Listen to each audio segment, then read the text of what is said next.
Hai semua, saya Nafi. Selamat datang di channel Nafi Trust. Di video kali ini kita akan membahas tentang bagaimana Jepang bertahan dengan utang lebih dari 250% PDB? Bayangkan sebuah negara yang utangnya lebih dari 2,5 kali lipat ukuran ekonominya, PDB. Kedengarannya ngeri ya? Tapi itulah Jepang, rasio utang pemerintahnya lebih dari 250% terhadap PDB, tertinggi di dunia maju. Aneh bin ajaibnya, ekonomi Jepang tidak kolaps. Infrastruktur tetap jempolan, masyarakat sejahtera, dan negeri ini baik-baik saja. Jadi, kok bisa? Apa resep Jepang sehingga masih kuat berdiri meski utangnya segunung? Berikut penjelasannya. Faktor-faktor kunci yang menyelamatkan Jepang. Utang, ke diri sendiri, investor domestik. Sebagian besar utang Jepang dipegang oleh rakyatnya sendiri, bukan oleh pihak asing. Ban domestik, dana pensiun, hingga rumah tangga di Jepang rajin membeli obligasi pemerintah. Ibaratnya, pemerintah Jepang berutang kepada keluarga sendiri. Hal ini menciptakan lingkaran kepercayaan karena yang piutang juga orang Jepang. Risiko panik massal atau kaburnya investor asing jadi lebih kecil. Hampir 90% obligasi pemerintah Jepang dimiliki investor domestik. Makanya, krisis kepercayaan macam di Yunani atau Argentina lebih jarang terjadi di Jepang. Suku bunga super rendah. Jepang sudah lama menerapkan kebijakan suku bunga mendekati 0%. Bank of Japan, Bank Sentral Jepang, menurunkan suku bunga acuan dari sekitar 6% tahun 1991 menjadi hanya 0,5% di tahun 1995, bahkan sempat negatif. Artinya, biaya bunga utang pemerintah jadi sangat murah. Bagi Jepang, beban bayar bunga utang relatif ringan karena imbal hasil obligasi pemerintahnya sangat rendah. Ibarat Anda punya utang, tapi bunganya nyaris 0%, tentu lebih enteng daripada utang sedikit tapi bunga mencekik, bukan? Rendahnya bunga ini sengaja dijaga supaya pemerintah mampu melayani utang raksasanya tanpa jebol anggaran. Jurus Bank Sentral, BOJ, cetak uang dan beli utang. Selain menurunkan suku bunga, Bank of Japan, BOJ, aktif turun tangan menjaga pasar. Sejak 1990-an, BOJ menjalankan eksperimen moneter ekstrim, suku bunga 0%, kuantitative easing, QE, alias cetak uang besar-besaran, dan belakangan yield curve control, mengendalikan tingkat bunga obligasi jangka panjang. BOJ secara agresif memborong obligasi pemerintah dalam jumlah masif. Efeknya, pemerintah Jepang selalu punya pembeli setia untuk surat utangnya, dan pasar obligasi tetap tenang meskipun utang melonjak. Dalam analogi sederhana, BOJ ini seperti mesin ATM pemerintah. Saat butuh likuiditas, BOJ bisa mencetak yen untuk menalangi utang pemerintah. Tentu, langkah ini ada batasnya, tapi sejauh ini berhasil meredam gejolak. Bahkan, saking banyaknya obligasi yang dibeli BOJ, kini bank sentral ini memegang aset, termasuk obligasi, setara sekitar 100% PDB Jepang.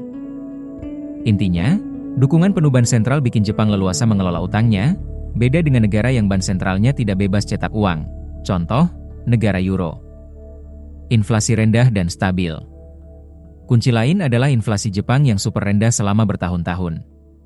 Malah, Jepang pernah mengalami deflasi, harga-harga turun, rata-rata minus 0,3% per tahun selama kurang lebih 15 tahun sejak akhir 1990-an.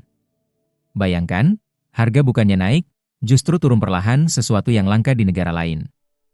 Inflasi yang rendah ini membuat suku bunga bisa dijaga tetap rendah tanpa memicu harga melonjak. Berbeda dengan negara yang cetak uang sedikit langsung inflasi tinggi, Jepang relatif aman karena ekonominya cenderung lesu dan harga stabil. Baru belakangan ini inflasi Jepang naik ke sekitar 3%, masih relatif rendah. Jadi, pemerintah bisa pinjam banyak uang tanpa khawatir uangnya cepat kehilangan nilai. Ibaratnya, nyetak uang di Jepang gak berujung hiperinflasi seperti di negara lain, karena daya beli masyarakat dan harga cenderung kalem. Reformasi fiskal bertahap, pelan tapi pasti. Jepang memilih jalan maraton ketimbang sprint dalam berbenah fiskal. Artinya, perbaikan anggaran dilakukan pelan-pelan agar ekonomi tidak kaget. Contohnya, menaikkan pajak secara bertahap. Pajak konsumsi, PPN, Jepang naik perlahan dari 5% menjadi 8%, 2014, lalu 10% di 2019. Kenaikan dicicil supaya rakyat dan ekonomi bisa menyesuaikan. Pemerintah juga terus mengupayakan efisiensi belanja dan reformasi jaminan sosial secara perlahan. Ibarat orang diet, bukan langsung puasa total, tapi mengurangi kalori sedikit demi sedikit.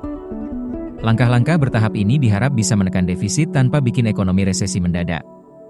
Hasilnya memang belum spektakuler, defisit masih ada, tapi setidaknya Jepang menunjukkan niat bayar utang dengan cara yang terukur dan kredibel. Kepercayaan investor pun terjaga karena melihat pemerintahnya bertanggung jawab, meski perlahan. Sekarang mari kita bandingkan dengan negara lain. Dibanding negara lain, apa bedanya? Amerika Serikat. Sama-sama punya utang jumbo, tapi situasinya agak beda. Rasio utang pemerintah AS kini sekitar 120% PDB, lebih kecil dari Jepang, tapi tetap besar. Bedanya, dolar AS adalah mata uang cadangan dunia, jadi banyak investor global percaya dan butuh dolar. Ini membuat AS relatif mudah cari pinjaman, dan bank sentralnya, The Fed, juga bisa cetak dolar sendiri. Namun, sekitar 23% utang pemerintah AS dipegang investor asing, termasuk Jepang sendiri pembeli terbesar obligasi AS. Artinya, AS lebih tergantung pada kepercayaan luar negeri. Kalau investor asing kabur, bisa gawat. Belakangan, inflasi di AS sempat naik dan The Fed menaikkan suku bunga lebih dari 5%, sehingga biaya bunga utang AS melonjak. Bahkan, rata-rata jatuh tempo utang AS lebih pendek, sekitar 6 tahun, dibanding Jepang, sekitar 9 tahun, jadi AS lebih cepat terdampak kenaikan bunga. Intinya, AS juga diuntungkan karena utang dalam mata uang sendiri dan punya bank sentral sendiri, sama seperti Jepang. Tapi Amerika harus jaga kepercayaan investor global, sedangkan Jepang lebih mengandalkan investor domestik. Argentina. Nah, ini contoh kebalikan Jepang. Argentina berkali-kali mengalami krisis utang. Kenapa? Inflasi selangit dan utang mata uang asing. Pemerintah Argentina sering tekor, defisit besar, dan menambalnya dengan mencetak uang. Akibatnya inflasi rata-rata 190% per tahun, 1944 hingga 2023. Nilai mata uangnya, peso, rontok, rakyat kehilangan kepercayaan. Akhirnya negara ini 9 kali gagal bayar utang dalam sejarahnya, 3 kali sejak tahun 2000-an.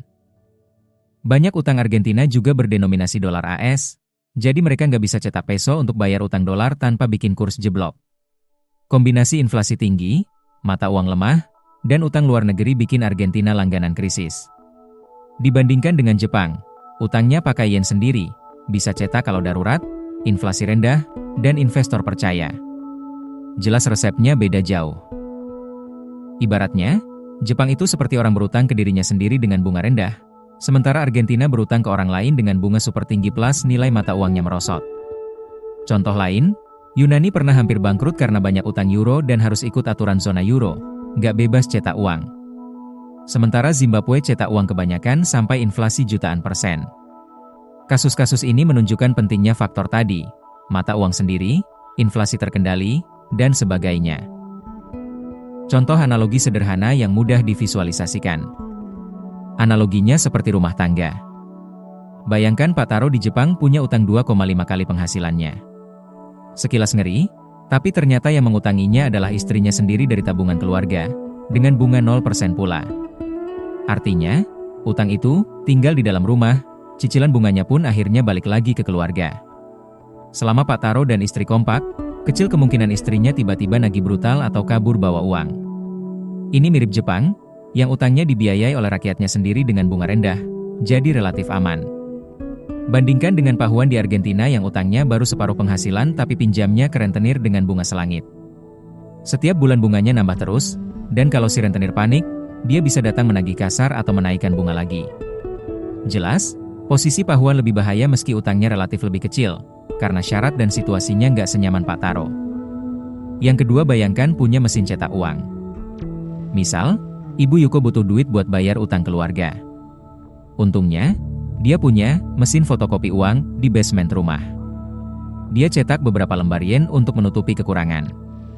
Karena uang yang dicetak nggak terlalu banyak, harga-harga di rumah dan tetangga nggak naik gila-gilaan, inflasi terkendali. Keluarga juga selamat dari kebangkrutan. Tapi kalau Bu Yuko cetak uang kebanyakan, tentu harga kebutuhan bakal melonjak dan uangnya jadi nggak laku.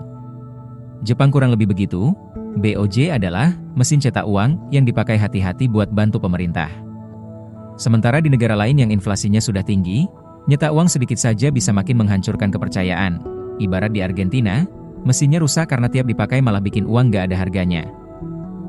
Kesimpulannya, Jepang bisa bertahan dengan utang super besar karena kondisi unik yang tidak dimiliki semua negara. Utangnya didanai domestik, bunganya sangat rendah, bank sentralnya aktif menyokong, inflasi terkendali, dan ada upaya perlahan memperbaiki fiskal. Semua faktor itu menciptakan kepercayaan bahwa Jepang mampu bayar utangnya, walau pelan-pelan. Tentu, ini bukan berarti utang segunung sama sekali aman. Jepang juga waspada agar situasinya tidak lepas kendali di masa depan. Namun, cerita Jepang menunjukkan bahwa dalam ekonomi, angka utang besar bukan satu-satunya penentu. Siapa yang memegang utang, mata uang apa, kebijakan bank sentral, dan stabilitas ekonomi keseluruhan, semuanya ikut menentukan. Jadi, next time Anda dengar Jepang utangnya 250% PDB bakal bangkrut, ingatlah bahwa konteks itu penting. Jepang ibarat bumblebee ekonomi yang secara teori tak mungkin terbang, tapi nyatanya bisa terbang karena trik-trik khususnya. Meski begitu, tantangan tetap ada. Populasi menua, biaya sosial naik, perlu terus berinovasi supaya utangnya terkendali. Yang jelas, kasus Jepang memberi pelajaran bahwa mengelola utang negara itu bukan cuma soal besar kecilnya angka, tapi bagaimana mengelolanya. Oke, sekian dulu pembahasan kita kali ini. Jika Anda menemukan video ini bermanfaat, jangan ragu untuk membagikannya dan memberitahu saya pandangan Anda di kolom komentar. Terima kasih sudah menonton.